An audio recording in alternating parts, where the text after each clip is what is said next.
मेरे प्रिय विद्यार्थियों नमस्कार। मैं अमन रघुवंशी आप सभी के बीच पुनः उपस्थित हूं अपना यूट्यूब चैनल लेकर रघुवंशी सर। आज हम देखेंगे माध्यमिक शिक्षा मंडल बोर्ड मध्य प्रदेश भोपाल की 32 पृष्ठीय कॉपी। माध्यमिक शिक्षा मंडल बोर्ड मध्य प्रदेश भोपाल की 32 पृष्ठीय कॉपी में हम आज देखेंगे कि पिछले वर्ष जो छात्रों ने विज्ञान की परीक्षा में कक्षा 10वीं में बोर्ड की परीक्षा में भाग लिया था उसमें कितने प्रश्न थे और उन्होंने कितने प्रश्नों के उत्तर सही दिए थे, जिससे उन्होंने अधिकतम अंक लाकर टॉप किया। ठीक है, तो हम पहले देखते हैं। और पहले क्या भरना होता है, विज्ञान सब्जेक्ट, उसके बाद आपका विषय कोड जो कोड रहता है वो यहाँ भरा आता है। उसके बाद आपकी परीक्षा की दिनांक भरा आती है, जो कि पिछले वर्ष 22/2/2024 को विज्ञान विषय का यह पेपर हुआ था। उत्तर देने का माध्यम, तो आपका हिंदी माध्यम है तो हिंदी भरेंगे और इंग्लिश माध्यम है तो इंग्लिश भरेंगे।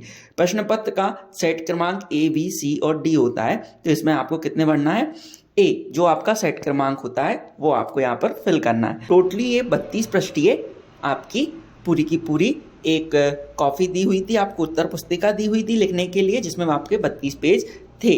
तो हम आगे की ओर बढ़ते हैं। आगे की ये व्हाइट कागज जगह जगह क्यों चिपका है, तो ये गोपनीयता बनाए रखने के लिए इसको चिपकाया गया है।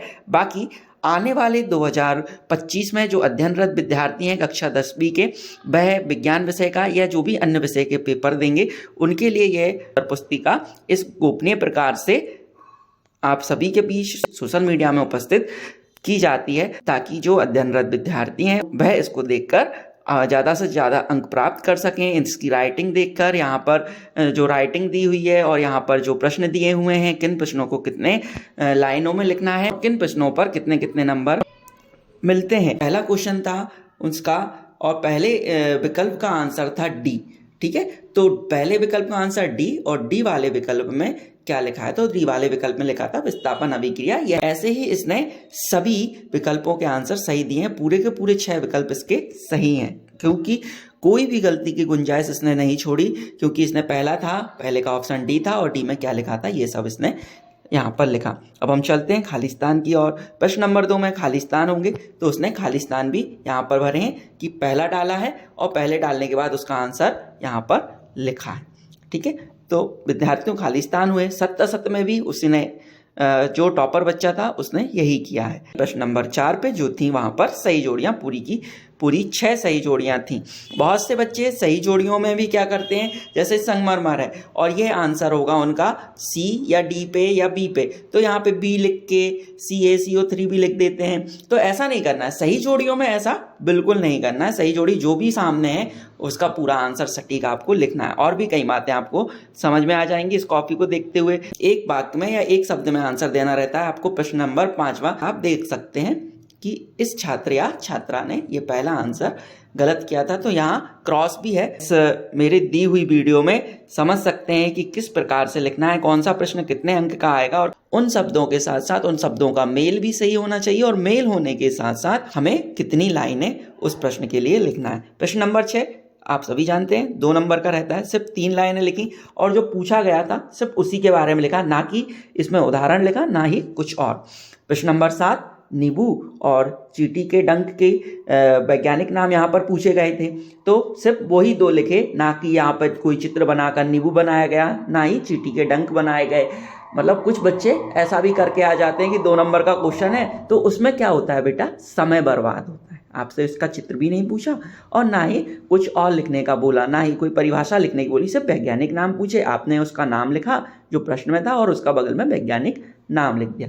वहीं 8वां प्रश्न है एथेन की इलेक्ट्रॉन बिंदु संरचना बनाना, तो एथेन का सिर्फ और सिर्फ क्या लिखा, सूत्र लिखा C2H6। जब तक सूत्र पता नहीं होगा तो हम उसकी संरचना कैसे बना सकते हैं, और सूत्र लिखने के बाद उसकी संरचना बना दी गई। बस 8वां क्वेश्चन इतना था।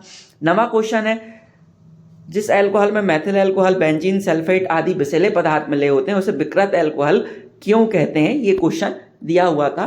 तो 2 लाइनें तो उसने ऐसे ही लिख दी कि जिस अल्कोहल में मैथिल अल्कोहल, बेंजीन, सल्फेट आदि विषैले पदार्थ मिले होते हैं उसे विकृत अल्कोहल कहते हैं। विकृत अल्कोहल पीने योग्य नहीं होता है, क्योंकि इसमें बहुत से विषैले पदार्थों का मिश्रण होता है जो कि हमारे स्वास्थ्य के लिए हानिकारक या जानलेवा हो सकता है। तो मैं ये बताने की कोशिश कर रहा हूँ, जो आपसे प्रश्न पूछ रहा है उसे बहुत ही कम शब्दों में हमें आंसर देना है। वहीं प्रश्न नंबर 10वां प्रकाश संश्लेषण की रासायनिक अभिक्रिया बताना है, तो ये भी आपका बहुत सरल है। इसमें भी उसने सिर्फ और सिर्फ रासायनिक अभिक्रिया लिखी है। प्रकाश संश्लेषण की रासायनिक अभिक्रिया बताना थी तो उसने सिर्फ एक हेडिंग डाली, प्रकाश संश्लेषण की रासायनिक अभिक्रिया इस प्रकार है। बाकी उसने कुछ भी नहीं लिखा। यहाँ पर वो लिखना चाहती तो प्रकाश संश्लेषण की परिभाषा भी लिख सकती थी और भी कुछ इसको बढ़ा सकता था। कोई भी छात्र या छात्रा जिसने दिया होगा वो रासायनिक प्रकाश संश्लेषण की रासायनिक अभिक्रिया में परिभाषा भी लिख सकता था या लिख सकती थी, लेकिन ऐसा उसने नहीं किया। जो पूछा गया उतना आंसर लिखा और बिल्कुल सटीक लिखा और बिल्कुल साफ सुथरे शब्दों में लिखा। वहीं 11वां प्रश्न था, वहीं 12वां प्रश्न है, वहीं आपका 13वां प्रश्न है। ठीक है, जितना पूछा गया सिर्फ उतने आंसर दिए, कोई ओवर करने की जरूरत नहीं समझी। वहीं 14वां प्रश्न था प्रकाश के परावर्तन के 2 नियम, तो उसने 2 नियम लिख दिए और 2 नियम के साथ साथ 14वां क्वेश्चन जहां तक 3 नंबर का होता है एक चित्र बना दिया और उसमें लिख दिया आपतन कोण और परावर्तन कोण। ठीक है, वहीं आपका 17वां है कि किसी चालक का प्रतिरोध निम्न 2 कारकों पर निर्भर करता है। पहला चालक के ताप पर और दूसरा चालक की लंबाई पर और तीसरा पदार्थ की प्रकृति पर। तो 2 कारक पूछे थे। 17वां नंबर भी 3 नंबर का प्रश्न था, उसने 3 पॉइंट ही लिखे, इससे ज्यादा अतिरिक्त कुछ भी नहीं बनाया, ना ही इसका डायग्राम बनाया ना ही कुछ। ठीक है बेटा, भाई हीरे के अपवर्तनांक वाला क्वेश्चन जितने शब्दों में लिखना था उतने में ही लिखा। देख 16वां क्वेश्चन अंतरिक्ष यात्री आकाश को, ये भी उतने ही शब्दों में लिखा।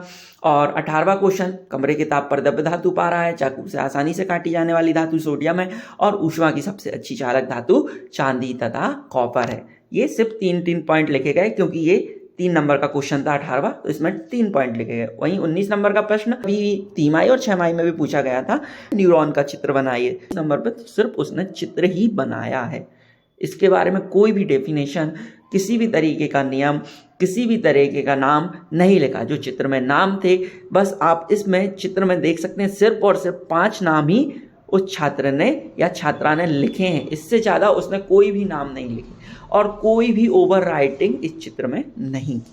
वहीं 20वां भी है फ्लेमिंग में, ये वाला क्वेश्चन अभी भी है जो कि आता भी है, कक्षा 10वीं में भी आता है। 21वां क्वेश्चन भी 4 नंबर का रहता है, लेकिन अगर वो क्वेश्चन छोटा है तो जबरदस्ती हमें उसमें कोई भी परिभाषा या डेफिनेशन लिखने की कोई भी ज़रूरत नहीं है या उसका अर्थ देने की कोई ज़रूरत नहीं है। सिर्फ उतना ही आंसर लिखना है जितना दिया हुआ है। 22वें में भी दिया है मानव का उत्सर्जन तंत्र का चित्र, तो सिर्फ और सिर्फ चित्र बनाया है, ना कि कोई इसकी परिभाषा लिखी।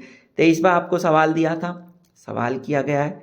ठीक है, वहीं पे ये आपके यहाँ पे पूरी के पूरे प्रश्नोत्तर और पूरी ये टॉपर बच्चे की या अधिकतम अंक लाने वाली छात्राओं की या छात्रों की ये उत्तर पुस्तिका आपके समक्ष मैंने प्रस्तुत की, ताकि आप देख सकें कितने पेज में कौन सा आंसर लिखा है और कितने पेज में कौन सा आंसर नहीं लिखा गया है। अधिकतम 1 पेज में आपको लगे कि यह आंसर 1 पेज में ही बनेगा, 1 पेज में ही बनाएं और उसे साफ स्वच्छ ही रहने दें। ठीक है छात्रों, तो मैं उम्मीद करता हूँ ये जो उत्तर पुस्तिका मेरे द्वारा YouTube पर बनाई हुई वीडियो और इस उत्तर पुस्तिका में आपको बहुत ही सुविधा होगी उत्तर पुस्तिका को देखते हुए कि किस तरीके से हमें वहाँ पर अपना नाम भरना है, रोल नंबर भरना है, दिनांक भरना है, विषय कोड भरना है, माध्यम भरना है और पेपर का सेक्शन भरना है। ये सब चीज़ें भरने में उत्तर पुस्तिका में आसानी होगी और किस तरीके से कौन सा प्रश्न जो पूछा गया है उतना ही लिखना है। बार बार मैं कह रहा हूँ, इससे अतिरिक्त कुछ भी नहीं लिखना है और साफ स्वच्छ लिखना है। आपको लग रहा है 1 पेज में 2 प्रश्न हम लिख सकते हैं, 2 प्रश्नों के उत्तर लिख सकते हैं, तो बिल्कुल लिखिए। अगर आपको लग रहा है 1 प्रश्न 1 पेज में सिर्फ 1 ही उत्तर लिखा जा सकता है तो बिल्कुल 1 ही उत्तर लिखिए और कॉपी बिल्कुल साफ स्वच्छ बनाइए, क्योंकि बिल्कुल 32 पृष्ठ की कॉपी है और बहुत ही छोटे छोटे क्वेश्चन आंसर आते हैं। बिल्कुल घबराने की ज़रूरत नहीं है आप सभी को और आगामी वार्षिक परीक्षाओं की मैं आप सभी को शुभकामनाएं देता हूं। अपनी नेक्स्ट वीडियो लेकर पुनः आप सभी के बीच जल्द ही उपस्थित रहूंगा। तब तक के लिए धन्यवाद।